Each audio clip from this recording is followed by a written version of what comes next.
Welcome, scholars, to lesson 1-3.8, Power to the Pope.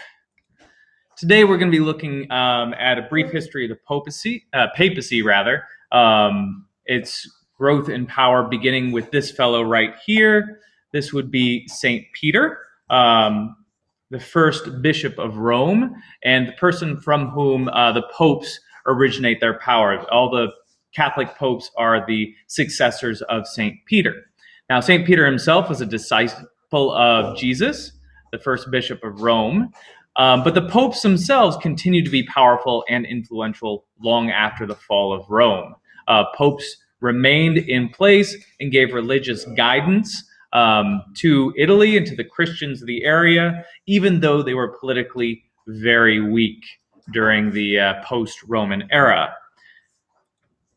Fortunately for the popes, this was a temporary situation.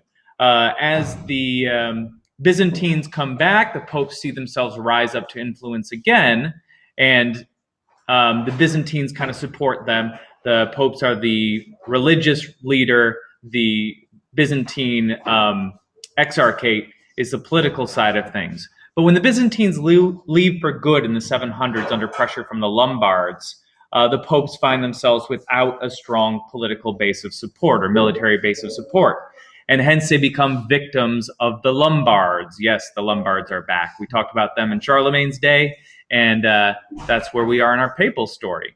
The Lombards are threatening the Pope, and so King Pepin of the Franks, Charlemagne's father, is going to come in and help the Pope to establish the Papal States. So the Papal States will be independent briefly. Later, they'll be part of the Holy Roman Empire. They'll have some autonomous control over their own region. Sometimes they're more dominated by the empire. Other times they're a little bit more independent. But that is the state of the Papal States. Now, from this position, and particularly after Pope Leo III crowns Charlemagne as the Holy Roman Empire, the church really spreads its influence. With the Franks as their allies, Christianity is expanded. It's got a lot of wealth behind its building of new churches, new monasteries, and expanding into areas where the pagans had previously been in control. So we see a spread of Christianity and, more importantly, a strengthening of Christianity where it existed. Additionally, the church is involved in this feudal system, where there is wealth being passed up through feudal lands to the bishops, archbishops, all the way up to the popes, bringing a lot of wealth to the centralized version of the church. And it's through this centralization and through this wealth of the feudal system that the church really gains its power and its influence. This carries us up to where we've been, for this unit, our discussion of the Crusades. In 1095, Pope Urban II, now enjoying 300 years of this powerful papacy, is really in a position where he can convince or coerce Christian leaders to join a crusade. Now, this first crusade is called partially to keep Europeans unified.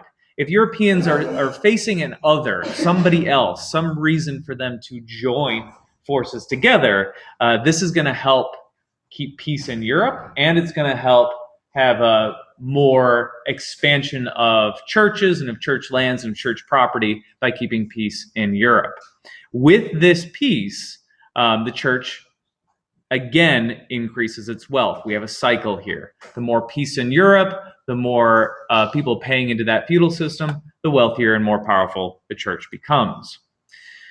Generally speaking, during the Crusades, whenever a pope called a crusade, they benefited from that.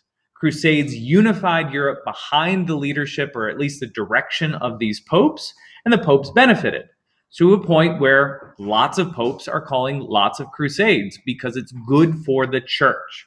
Most of these crusades were religious, although it's important to note that some were done for purely political reasons, such as in 1832, there was a crusade called against German peasants. These were Christian German peasants.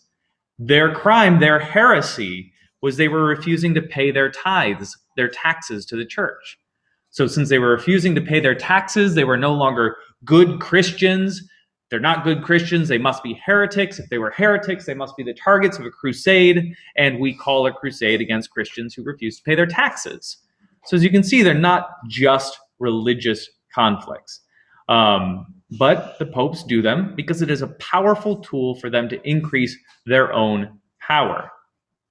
The master of this was Pope Innocent III. Pope Innocent III, or the Crusader Pope, I gave him that name. Other people might agree with me, but I'm going to give him the name Crusader Pope. I call him this because he will actually call 3 crusades during his time as Pope. And at his height, the Catholic Church was at its height. It was never more powerful, never more influential than under the leadership of Innocent III. He could claim supremacy over all of Europe's kings, to the point that King John, the guy who signed the Magna Carta, even publicly acknowledged Innocent III as his feudal lord, saying that he himself was a vassal of the Pope, putting the Pope in kind of a dual role as almost an emperor. So that is really saying how powerful Innocent III was. Innocent will use this increase in power to further suppress all challenges against his church in England, in Europe.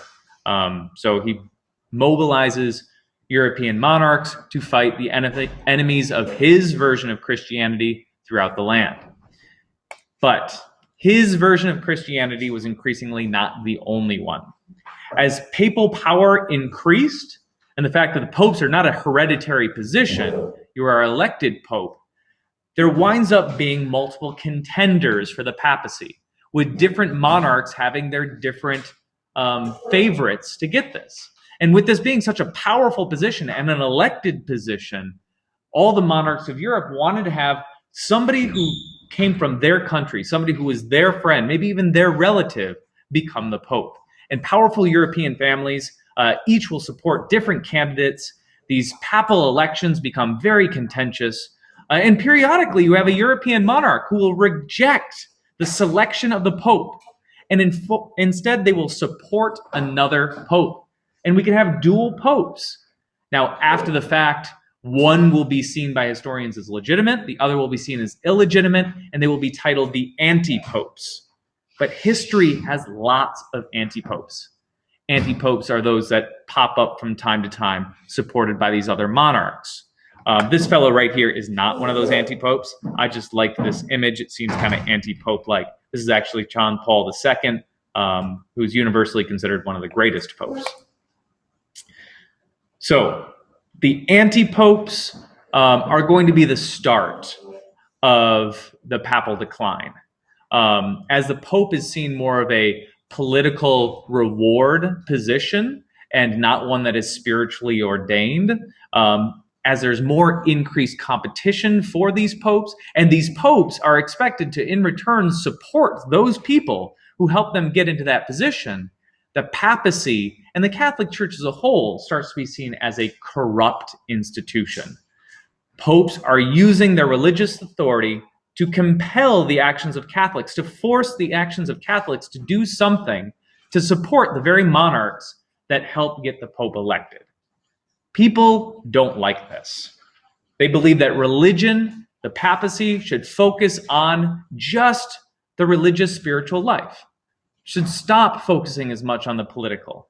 And this corruption and this dislike for what the Catholic Church was doing was a big, strong factor in what will eventually lead to the Protestant Reformation of 1517. And this fellow right here, Martin Luther, nailing his 95 Theses on the church door in Wittenberg. So that is how we get from a very powerful pope during the Crusades toward a weakened papacy and a fracturing of the Catholic Church a few centuries later. There's a lot more to that story.